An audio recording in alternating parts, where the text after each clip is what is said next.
Le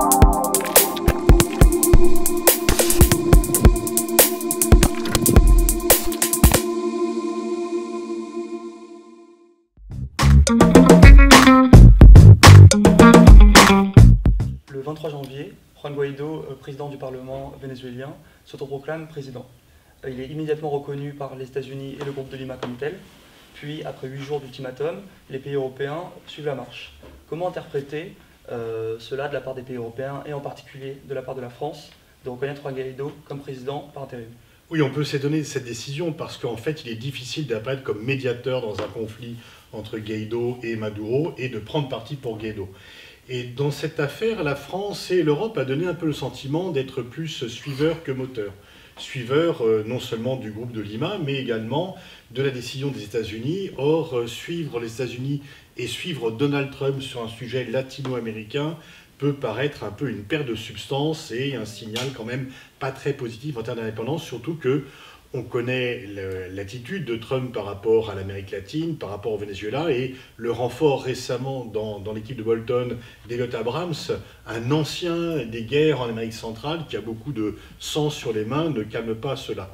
Et donc on peut regretter que la France n'ait pas plus milité pour le soutien à la médiation mexicaine, à la fois parce qu'elle paraît donner une vraie alternative plutôt qu'à une confrontation directe, et soutenir de façon aussi forte Guaidó et prendre parti pour lui pourrait revenir en fait à le rendre encore plus intransigeant et écarter une éventuelle solution négociée entre les deux protagonistes, ce que cherche à faire le Mexique. Et puis par ailleurs, soutenir la médiation mexicaine aurait été pour la France un moyen de développer un contact avec ce grand pays d'Amérique latine, au moment où le Brésil risque de s'absenter de la scène internationale du fait du programme, de la personnalité de Bolsonaro. Donc là, on peut dire qu'il y a certainement une occasion manquée, aussi bien en termes particuliers pour le Venezuela que pour cette alliance des forces multilatéralistes que prône la France et qu'elle n'a pas pratiquée en la matière. Vous évoquiez la stratégie nord-américaine. Comment expliquer que Mike Pence et Donald Trump évoquent régulièrement des menaces d'intervention militaire alors qu'ils prônent en parallèle l'isolationnisme? Oui, effectivement, c'est un peu contradictoire de dire on se retire d'Afghanistan, on se retire de Syrie et on est prêt à intervenir au Venezuela. Alors on peut penser que d'une part, il y a le côté précaré, il y a le côté backyard, les Américains se sentent chez eux dans cette région. Il y a aussi le côté que Maduro, qui succède à Chavez, est une sorte de punching ball assez pratique et assez emblématique pour les Américains. Et que, par ailleurs, on peut aussi penser qu'il n'y aura pas d'intervention militaire américaine, que c'est une menace qui est agitée, qui est plus verbale que réelle, parce qu'il n'est pas certain que les Américains prennent le risque d'intervenir dans une intervention qui serait nécessairement risquée. Ce n'est pas non seulement l'armée vénézuélienne, mais ce sont aussi les milices, et donc il y aura nécessairement des pertes américaines.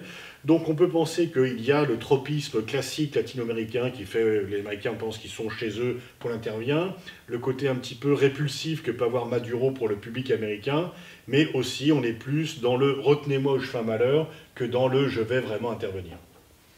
À l'échelle internationale, le cas du Venezuela est extrêmement clivant. Quels sont les enjeux entre les pays pro-Maduro et anti-Maduro?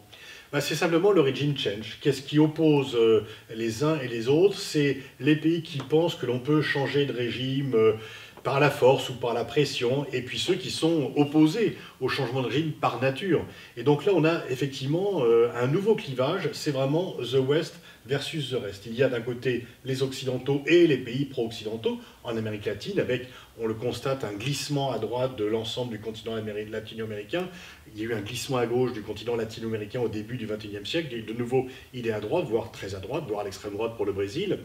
Et puis, il y a de l'autre côté les actuels, les habituels adversaires de l'Ouest, la Russie, la Chine, qui sont vraiment très attachés au non-changement de régime, surtout s'ils sont animés par des forces occidentales, et puis aussi la Turquie, l'Iran, pour les mêmes raisons.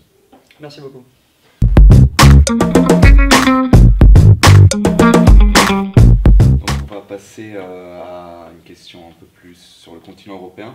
Au début du mois de février, les États-Unis ont décidé de quitter le traité INF. Ils ont été suivis par la Russie, qui étaient les deux membres qui ont créé ce traité.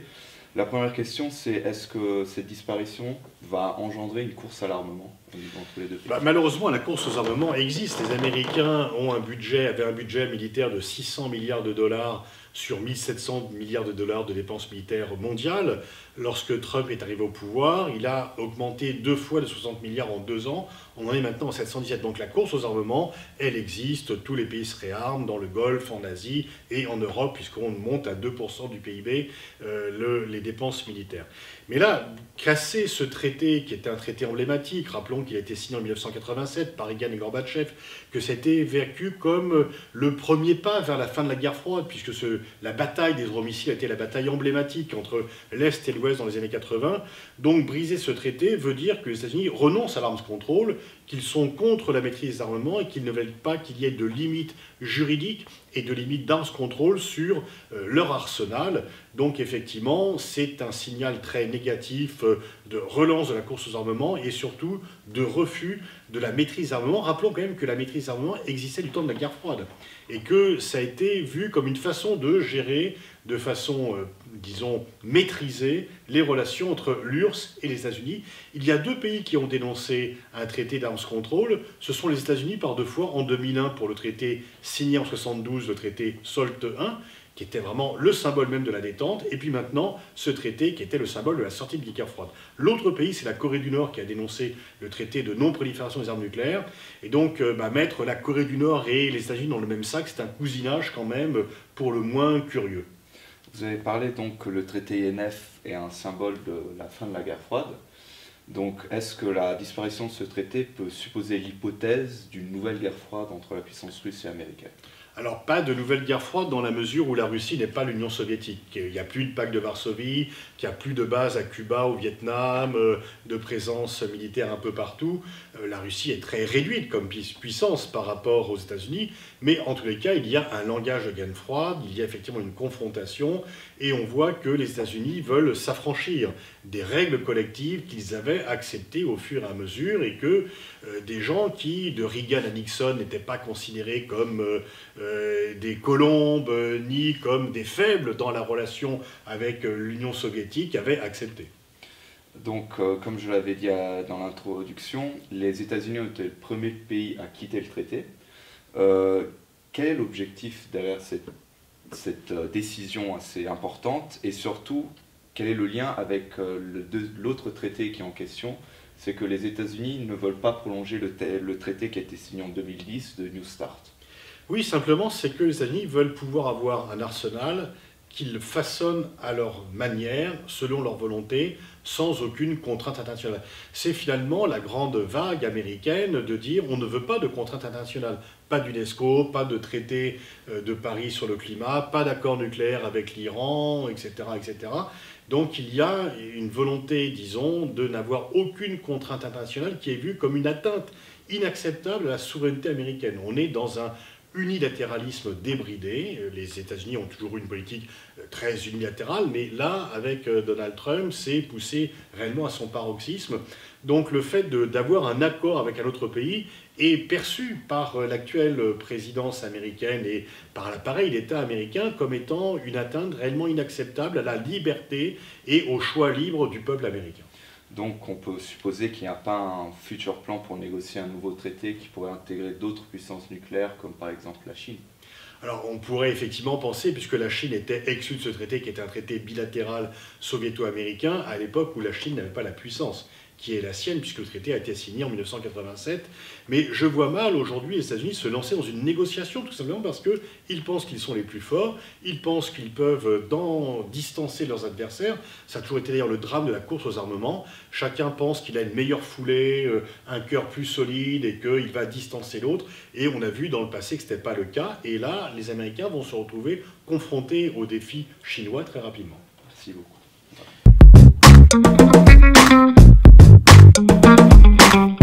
Donc on va maintenant passer à la troisième thématique, sur le sujet de la visite du pape François aux Émirats Arabes Unis. Donc juste pour recontextualiser, donc sur un fond de guerre et de crise humanitaire au Yémen, le pape François a entrepris depuis dimanche dernier une visite aux Émirats Arabes Unis qui dure quelques jours, qui notamment est marquée par une messe de plus de 130 000 fidèles, mais aussi une rencontre avec le prince héritier d'Abu Dhabi et une rencontre interreligieuse. C'est pas la première fois qu'un pape se déplace à l'étranger, c'est même assez fréquent, notamment le pape François, mais dans la péninsule arabique, c'est la première fois qu'un pape s'y déplace. Et notamment dans le cadre d'une visite diplomatique. Donc, dans un premier temps, concernant justement cette diplomatie du Vatican, comment on peut la définir, sur quel axe repose-t-elle et sur quelle force aussi repose-t-elle? Elle repose sur un corps diplomatique extrêmement développé. Le Vatican a certainement l'un des réseaux diplomatiques les plus étendus et avec une vraie expertise. C'est-à-dire qu'en termes de renseignement, en termes de connaissance des situations, très certainement, le Vatican a des diplomates de très haute qualité. Et donc, c'est une diplomatie qui est reconnue mondialement pour la qualité de son expertise et pour la qualité de sa médiation. Bien sûr, il n'y a pas de volonté de conquête, celle des âmes peut-être, mais pas d'un point de vue territorial direct. Et donc, le Vatican a une diplomatie d'influence culturelle, religieuse, politique, et se présente comme une puissance médiatrice qui, sur certains points, a réussi effectivement à exercer en très grande discrétion, parce elle est également... Alors, il y a à la fois le côté spectaculaire des visites papales, parce que c'est effectivement, ça rassemble des millions de personnes très régulièrement, et en même temps le caractère très discret de l'influence du Vatican. Et justement, dans ce cadre d'une visite aux Émirats arabes unis, sur le fond de la guerre au Yémen, dans quelle logique cela s'inscrit-il et quels sont les objectifs que cette visite engendre? Alors, le pape François s'est donné comme mission prioritaire ou importante le dialogue des civilisations et le fait effectivement de s'éloigner des thèses du choc des civilisations et de montrer que le dialogue interreligieux peut être un axe essentiel de l'amélioration des relations entre le monde musulman et le monde occidental. Et donc de mettre le dialogue religieux au service d'un dialogue de civilisation, pour montrer que la religion n'est pas quelque chose qui désunit et qui oppose les uns et les autres, mais qui au contraire peut les rapprocher dans la différence des religions. Et donc il est d'ailleurs assez cohérent parce qu'il a toujours refusé les discours de haine, d'exclusion que certains, se réclamant de la foi catholique, avaient envie de porter par rapport à l'islam, et en ce sens-là, il est vraiment très cohérent. Et donc, il veut effectivement marquer cette différence, être très actif. Il est effectivement, c'est un diplomate, il a, malgré une santé légèrement défaillante, il est très actif sur la scène internationale, et il veut s'imposer effectivement comme l'homme de la paix, l'homme du dialogue. Et par rapport à la guerre du Yémen, effectivement, on peut dire qu'il n'a pas mâché ses mots, sachant l'implication des Émirats arabes unis dans la coalition qui est néanmoins dirigée par l'Arabie saoudite, il a appelé très nettement à une trêve, à une pacification. Et c'est ça aussi qui distingue peut-être le pape François de ses prédécesseurs ou d'autres représentants, c'est qu'il a toujours un langage non pas agressif, mais en tout cas de vérité. Et il dit les choses de façon ferme à ses interlocuteurs. Et justement, dans le cadre, donc vous mentionnez l'Arabie saoudite dans l'alliance avec les Émirats arabes unis dans le cadre de la guerre au Yémen. L'Arabie saoudite est un des rares pays à ne pas entretenir de relations diplomatiques avec le Vatican. Donc, dans l'approche des Émirats arabes unis, comment on peut interpréter le fait de recevoir justement le pape dans le cadre de la guerre au Yémen?